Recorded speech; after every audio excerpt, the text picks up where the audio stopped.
Hello to everyone, this is Joanna, and this time I am back to participate in the Unpopular Opinions nail polish tag that was created by Jodi from JodisPolished, and I was tagged by Miss Chrono and Miss Flory Girl. Those were the two whose videos I saw that I saw my name, so if I was tagged by anyone else and I did not know that, I apologize.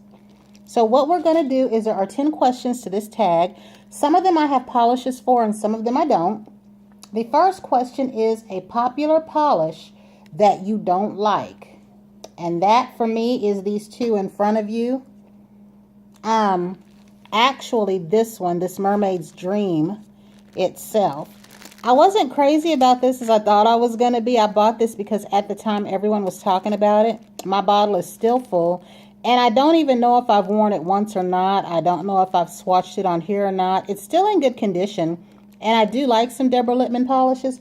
But I wasn't really as crazy about this one as I thought that I would be. The next question is a polish everyone hates but you like. Okay. Are you guys ready for this one? It is, and I am wearing it now, Lincoln Park After Dark. So many people have said they don't like this polish because it looks black. Mine looks dark brown to me. I don't know what you all will think here seeing this. But I really like this and my Essie Luxido, which I couldn't find. I like these polishes. I didn't buy this when it was first out because I didn't start purchasing a lot of polishes until about 2012 or so. And I wish that I would have gotten more of whatever came out with this collection, but I really do like this polish as just a nice dark polish when I want to wear a dark polish and don't know exactly what to put on. I also like its counterpart that came out, which is Lincoln Park at Midnight. And I really like this one. And in the bottle, you can't really tell too much difference, but in person you can. This one is shimmery. This one is a cream. So, shocker, I really do like Lincoln Park After Dark. The third question is a nail polish finish that you don't like. Well, like everybody else, other than those types of metallics that show the damage in your nails, I'm not too crazy about the sheer finishes, except for the ones that I can do a French manicure with, but I have run across some that no matter what I do not like them. And I was trying to think if I had some to show you, and I really don't at this point. But I was watching where some people put those colors over white nail stamping, and they looked nice. Another polish finish that I don't like is the really rough ones. Like that polish that was one of the, what do you call it when OPI, when they released those limited edition polishes, that one, that had the glitter in it. I put it on and I wasn't crazy about it, so I haven't worn it since. It came out in the New Orleans line, and they have a red one that I actually like. It's got those flakies in it and it dries real dull. Whatever that is, I'm not too crazy about that finish. The fourth question is a popular brand that you like but you think is overpriced. Now again, that would be this one right here, Deborah Lippmann, and also Essie, and in particular this Essie Lilacism. This is my second bottle of this. As you see, this one looks like it's lilac. My first bottle turned bluish. Before it turned light blue, I was seeing it in the store and thought they did a reformulation of the color. I don't know why this one particular polish seems to go bad, and it turns when you don't use it. So my intent when I bought this one was to use it up before it did that. A few years ago, maybe a couple years ago, I did do swatches with that particular bottle that went bad, and I don't have it to show to you. But when I compare it with this one, it looks like a light blue. And of all the Essies that I have right now, this is the only one that seems to go bad. So I think they should lower the price on this one or fix whatever it is in there that makes it do that. And again, I like Deborah Lippmann. But these are about 18 bucks. I just don't think they're worth that, especially my color called On the Beach or something similar. So question number 5 is a trend you can't get on board with. Now that's two things that I don't have. I did not like that caviar ball look. Those little ballies that Ciate had. Some people called it a caviar manicure and some people called it something else. And I did not like the felt. I didn't do either one of those. I didn't buy any felt powders or anything like that. I just don't like those at all. I did like them on other people, didn't want them for myself. A trend you cannot get on board with. That's the one that I just said. I'm going to mark these out as I read them. Okay, so number 6 question. A trend you don't like, or a trend you didn't like at its peak, but do now. For me, that would be crackle polish. Now, I didn't like it at first because I didn't know how to apply it. The first one that I had was an OPI one, and I took it back. I did not know that the crackle depended on whether or not you put on a thick coat or a thin coat. And then I went and got it back one day, and I pulled it out to do a side swipe. It was one of the first few videos I did on here where I called it a makeover manicure. So once I started using it in a side swipe and doing a little stamping on one side, I had that look that I did with my purple and my turquoise a lot. Then I liked it. I do have other of these polishes. I have never used my white one, this one here. I have never used my turquoise and pink one, but I did go through 2 bottles of black.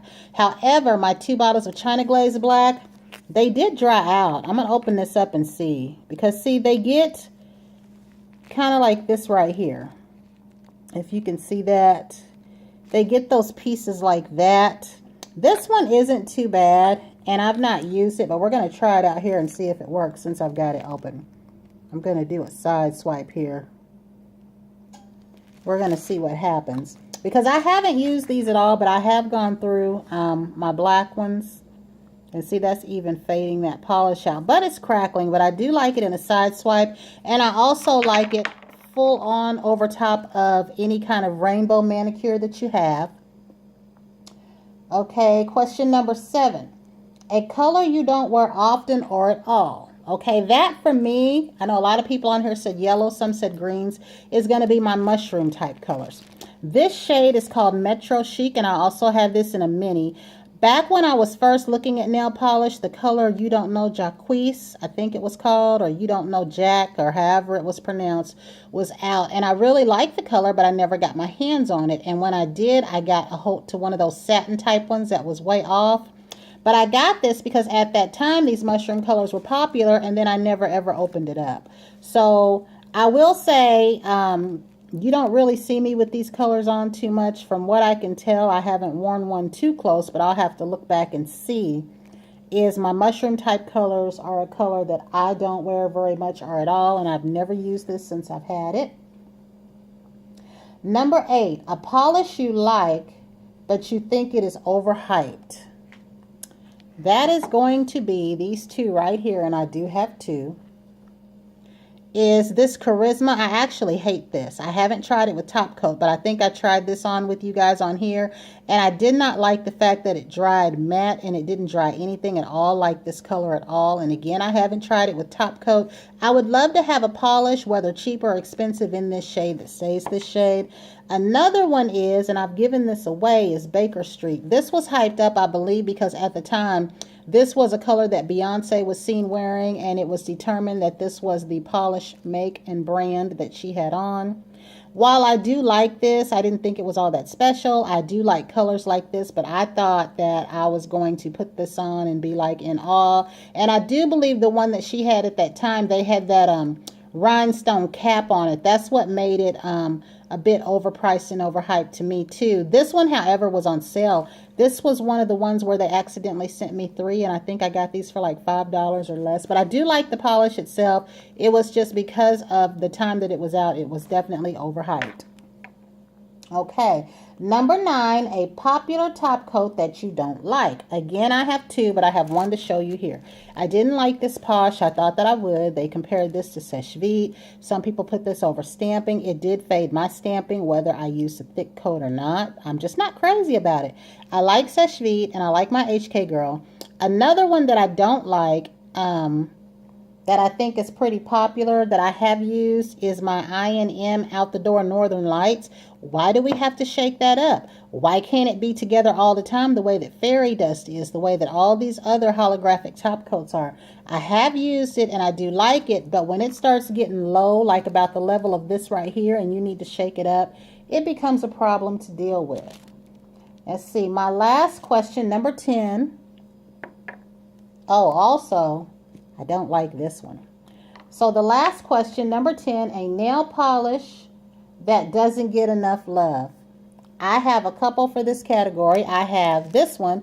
I don't hear much about Kaleidoscope. I wear this a lot, and as you can see, I use it all the way down. But I'm going to say the one that doesn't get enough love is this one right here, which is Formula X.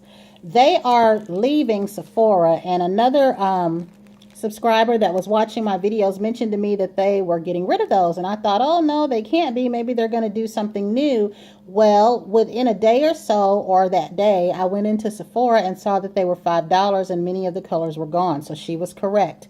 And the sad thing was, these polishes came out in such an array of colors and an array of finishes. I don't know if their $10.50 to $12.50 price point hurt them. I don't know if there were any that were more than that. I do know that the Alchemy 2 that I got might have been about $14 or $15. I think that what they should have done before they decided to end this collection was lower it down.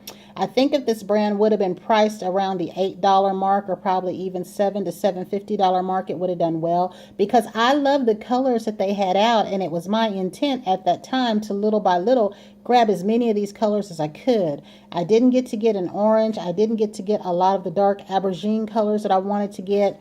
And that day that I was in there, they had an orange one that I wanted to get. So I don't know. But with it being $5, the few that they have won't stick around. So I really, really did like this, and I think it did not get enough love. The ones in my hand are Gemini. And this green one I've not opened yet. It's called Luscious. And this gold one I've worn a time or two is Bond, Ionic Bond. So they came out with some really nice colors and finishes, and I think maybe their price point hurt them, and that's why they didn't get enough love. So that is the end of my questions for the Unpopular Opinions Nail Polish tag. I would like to thank Miss Jodi for having this tag. Again, I would like to thank Mrs. Chrono, Miss Flory Girl, and anyone else that I don't know who may have tagged me. And if any of you want to participate, because I don't have the, I guess, equipment in my phone to list like a lot of the ladies listed the questions. They listed some people that they want to tag. So I tag anyone who is watching this video if you would like to participate. And again, I thank all the ladies that involved me in this. And until the next time, everyone have a great day.